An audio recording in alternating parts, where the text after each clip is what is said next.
بانی P T I کی شفا اسپتال فوری منتقلی کی درخواست مسترد کر دی گئی۔ اسلام آباد ہائی کورٹ نے محفوظ فیصلہ سنا دیا۔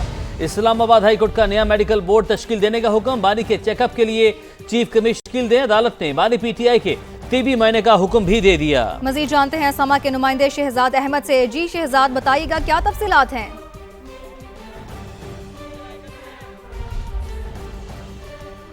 جی بالکل، اسلام آباد ہائی کورٹ کی جانب سے انتہائی اہم معاملہ بانی پی ٹی آئی کی صحت کے حوالے سے جو ان کے وکیل لطیف کھوسہ کی جانب سے اسلام آباد ہائی کورٹ میں درخواست دائر کی گئی تھی، اس پر آج عدالت نے طویل سماعت کے بعد فیصلہ محفوظ کیا تھا، جسے جو ہے اب سے تھوڑی دیر قبل اسلام آباد ہائی کورٹ کے ڈویژن بینچ جسٹس ارباب محمد طاہر اور جسٹس خادم حسین سمرو پر مشتمل جو ڈویژن بینچ تھا کیا، عدالت نے اپنے فیصلے میں یہ واضح کیا ہے کہ بانی پی ٹی آئی کی صحت کے حوالے سے ایک نیا میڈیکل بورڈ تشکیل دیا جائے گا چیف کمشنر اسلام آباد کی زیر نگرانی۔ اس کے ساتھ ساتھ جو بانی پی ٹی آئی کے وکلا ہیں ان کو بھی اس حوالے سے آگاہ کیا جائے گا، اور آج عدالت نے جو بانی پی ٹی آئی کی وکیل لطیف کھوسہ کی جانب سے درخواست دائر کی گئی تھی کہ انہیں فوری طور پر شفا انٹرنیشنل ہاسپٹل منتقل کیا جائے طبی بنیادوں پر، تو اسے اسلام آباد ہائی کورٹ نے جو ہے وہ مسترد کر دیا ہے۔ اس کے ساتھ ساتھ جو بانی پی ٹی آئی کے وکلا کو ان کے میڈیکل بورڈ میں جو ہے وہ مکمل رسائی دینے کے حوالے سے بھی جو درخواست تھی اسے بھی عدالت نے جو ہے مسترد کیا ہے، اور عدالت نے کہا ہے کہ ڈاکٹر ندیم کی سربراہی میں جو ہے وہ نیا میڈیکل بورڈ تشکیل دیا جائے گا، اور ڈاکٹر ندیم ہی فیصلہ کریں گے کہ نیا میڈیکل بورڈ تشکیل دیا جائے گا۔ اپڈیٹس کے لیے بہت شکریہ آپ کا۔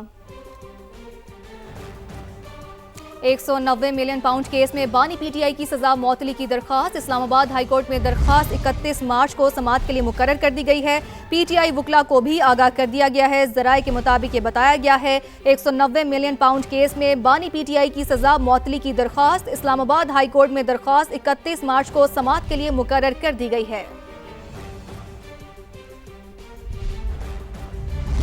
بات کریں گے سندھ کی سیاست میں بڑی تبدیلی کی۔ گورنر سندھ کامران ٹیسوری کی چھٹی، وفاقی حکومت کا نون لیگ کے نہال ہاشمی کو گورنر سندھ تعینات کرنے کا فیصلہ۔ وزیراعظم شہباز شریف نے اسمبلی منظوری کے لیے صدر مملکت کو بھجوا دی۔ وزیراعظم کی نہال ہاشمی سے ملاقات، گورنر سندھ تعیناتی پر مبارکباد دی۔ ملاقات میں اسحاق ڈار، خواجہ آصف اور رانا ثناء اللہ بھی موجود تھے۔ ایوان صدر سے اسمبلی کی منظوری کے بعد Nihal Hashmi M Q M سے تعلق رکھنے والے کامران ٹیسوری کی جگہ لیں گے۔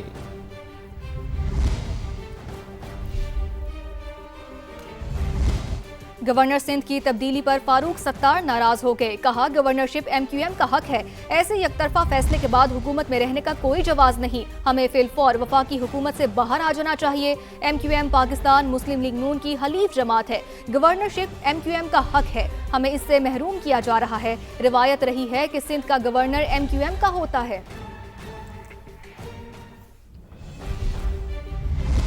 ایم کیو ایم کے سینیٹر فیصل سبزواری کہتے ہیں گورنر سندھ کی تبدیلی پر ہماری جماعت کو اعتماد میں نہیں لیا گیا، غیر ضروری کشیدگی نہیں چاہتے، وزیراعظم جو فیصلے کرتے ہیں ان کی کوئی منطق ہوتی ہوگی۔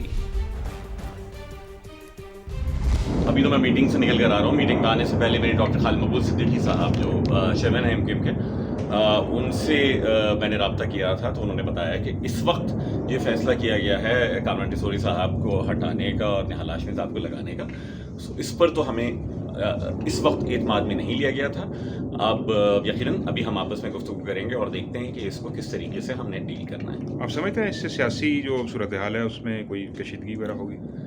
دیکھیے جی، ابھی تو عالمی طور کے اوپر کشیدگی ہے، ابھی تو خطے میں کشیدگی ہے، ہم غیر ضروری کشیدگی ہم بھی نہیں چاہتے۔ وزیر اعظم صاحب اس اتحاد کی ایم کیو ایم بھی بہت ایک اہم اتحادی ہے، سو جو بھی فیصلہ کریں یقیناً اس میں کوئی منطق ہوگی، کوئی دلیل، کوئی ضرورت ہوتی ہوگی کسی بھی فیصلے میں اس کی نہیں بات کر رہا، سو اس میں ایم کیو ایم سے رابطہ پہلے قدم اٹھانے سے پہلے ہو جائے تو پھر ایسے معاملات نہ ہوں کہ جس طرح مجھے ابھی خالد مقبول صدیقی صاحب کا بتانا پڑ رہا ہے موقف کہ اس وقت ہم سے رابطہ نہیں کیا گیا۔ سندھ حکومت نے گورنر کی تبدیلی کو خوش آئند قرار دے دیا۔ سعدیہ جاوید کہتی ہیں کہ وفاقی حکومت نے طے شدہ مفاہمت پر عمل کیا ہے، یہ خوش آئند اقدام ہے۔ ان کا مزید کیا کہنا ہے جانتے ہیں نمائندہ سما حفیظ بلوچ سے۔ جی حفیظ۔ بالکل، وفاقی حکومت نے گورنر سندھ کی تبدیلی کا فیصلہ کیا ہے، اس حوالے سے ترجمان سندھ حکومت کا کیا رد عمل ہے؟ سعدیہ جاوید ہمارے ساتھ موجود ہیں۔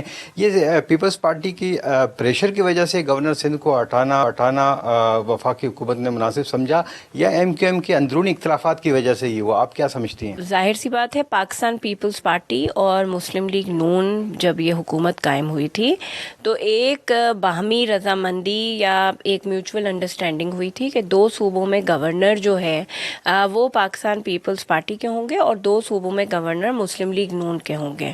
اور ہمارا یہ درینہ مطالبہ تھا مسلم لیگ نون سے کہ وہ اس فیصلے کو امپلیمنٹ کرے. مسلم لیگ نون نے اس جو 2 پولیٹیکل پارٹیز کے درمیان انڈرسٹینڈنگ تھی اس فیصلے کو امپلیمنٹ کیا ہے. اور دوسری یہ وفاقی حکومت کا اختیار ہے، وہ جب چاہے جس صوبے میں چاہے تبدیلی کر سکتی ہے گورنر کی. گورنر اور کا جو کانسٹیٹیوشنل آفس جو اس کے اختیارات ہیں جس طرح اس کو کام کرنا چاہیے، ہم توقع کرتے ہیں کہ نہال ہاشمی صاحب اسی طرح چلیں گے. ترجمان سندھ حکومت سعدیہ جاوید نے گورنر سندھ کی تبدیلی کو خوش آئین قرار دیا ہے اور کہتے ہیں کہ جو نہال ہاشمی گورنر بن کے آئیں گے تو اپنی آئینی فرائض انجام دیں گے، نہ کہ گورنر ہاؤس کو سیاسی مقاصد کے لیے استعمال کریں گے. جی آپ کا بہت شکریہ. گورنر ہاؤس اور سندھ حکومت کے درمیان لفظی معرکہ نئے موڑ پر پہنچ گیا. سندھ حکومت اور گورنر کامران ٹیسوری میں جاری رہنے والی لفظی گولہ باری کا احوال کراچی سے اسلم خان کی رپورٹ میں. وفاقی حکومت کے نامینیٹڈ گورنر ہاؤس جو ہے اس سے مسلسل سندھ حکومت کے خلاف سازشیں ہو رہی ہیں. یہ بیانیہ پھیلانا کہ میں لوگوں میں تقسیم کا باعث بن رہا ہوں سراسر اسی طرح سے جھوٹ ہے جو یہ شخص رات میں کہے کہ دن کا اجالا ہے. سندھ کی سیاست میں ایک اور موڑ. گورنر اور سندھ حکومت کی کشیدگی آخرکار تبدیلی پر جا پہنچی. گورنر ہاؤس وغیرہ یہ آئینی ادارے یہ اس چیز کے لیے نہیں ہے کہ آپ وہاں پہ بیٹھ کر تعصب نما تقریبات کریں. اگر میں سیاست کرنے پر آؤں تو میں وہ باتیں کر سکتا ہوں کہ مجھے تو سننے کے بعد نیند آ جاتی ہے، بہت سو کی نیندیں اڑ جائیں گی. بیانات کی گونج کے بعد وفاق نے گورنر سندھ کو تبدیل کر دیا. کچھ عرصے سے گورنر ہاؤس اور سندھ حکومت آمنے سامنے تھے. پیپلز پارٹی کا الزام تھا گورنر ہاؤس سیاست کا مرکز بن چکا ہے. صوبائی وزراء کہتے رہے یہاں سے سندھ کی تقسیم کی باتیں ہو رہی ہیں. سندھ جو ہے وہ ایک ہے، سندھ ایک تھا، سندھ ایک رہے گا. اتنے پڑھے لکھے ہمارے دوست ماشاءاللہ قابل دوست ہیں. میں نے نام لیا نہیں، آپ مجھے گھڑی گھڑی بولو گورنر کا نام لوں، میں ان کا نام نہیں لینا چاہ رہا. میں سندھ کو مضبوط کرنے والا گورنر ہوں، میں سندھ کا بیٹا ہوں. معاملہ اسمبلی تک جا پہنچا. سندھ اسمبلی نے تقسیم کے خلاف قرارداد منظور کی. ایوان میں ایم کیو ایم نے قرارداد کی مخالفت کی. آپ قرارداد کو سپورٹ کر رہے ہیں، ان کی قرارداد کی حمایت نہیں کرتے ہیں. گورنر سندھ نے طنزیہ جواب دیا. کہا تقسیم سندھ کی نہیں لیپ ٹاپ اور راشن کی کر رہے ہیں. لوگ اس بات سے گھبرا گئے ہیں کہ میں تقسیم کر رہا ہوں، میں تقسیم کر رہا ہوں لیکن لیپ ٹاپ تقسیم کر رہا ہوں. دلچسپ پہلو یہ بھی ہے کہ گورنر کا تعلق ایم کیو ایم سے تھا جو وفاقی حکومت کی اتحادی جماعت ہے. تو کیا یہ فیصلہ کشیدگی ختم کرے گا یا سندھ کی سیاست میں نئی بحث چھیڑے گا؟ اسلم خان، سما، کراچی. دیگر خبریں شامل کریں. پنجاب اسمبلی کی قائمہ کمیٹی برائے داخلہ نے ہائی سیکیورٹی زونز کے قیام کے بل 2026 کی منظوری دے دی ہے. بل کے مطابق ہائی سیکیورٹی زون میں اجتماع کرنے پر 1 سے 3 سال قید اور 5 لاکھ روپے تک جرمانہ، جبکہ غیر مقررہ مقام پر جلسہ کرنے پر 6 ماہ سے 1 سال قید اور 3 لاکھ روپے تک جرمانہ ہوگا. تفصیلات جانتے ہیں بیورو چیف سما لاہور ذیشان بخش سے. جی ذیشان، آگاہ کیجیے گا.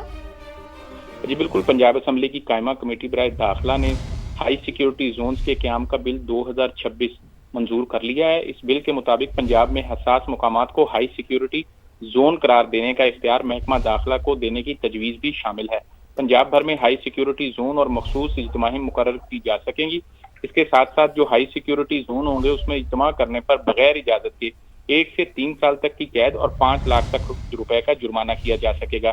اسی طرح غیر مقررہ مقام پر جلسہ کرنے پر 6 ماہ سے 1 سال تک قید اور 3 لاکھ روپے تک کا جرمانہ ہوگا.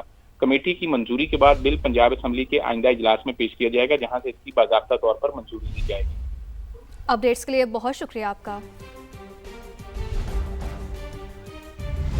عوام ہو جائیں تیار حکومت کا پیٹرولیم مصنوعات کی قیمتوں کا کل جائزہ لینے کا اعلان. وزیر پیٹرولیم علی پرویز ملک کہتے ہیں عالمی مارکیٹ کا جائزہ لے کر نئی قیمت کا اعلان کریں گے. کوشش کریں گے کہ عوام پر مزید بوجھ نہ پڑے. سینٹ کی قائمہ کمیٹی برائے خزانہ میں پیٹرولیم مصنوعات کی قیمتیں بڑھائے جانے پر سخت تنقید. ارکان نے کہا حکومت نے غریبوں سے پیسے لے کر امیروں کی جیب میں ڈال دیے. مزید جانتے ہیں اسلام آباد سے نمائندہ سما شکیل احمد ہمارے ساتھ موجود ہیں. شکیل، دیکھا کمیٹی میں مزید کیا کارروائی ہوئی؟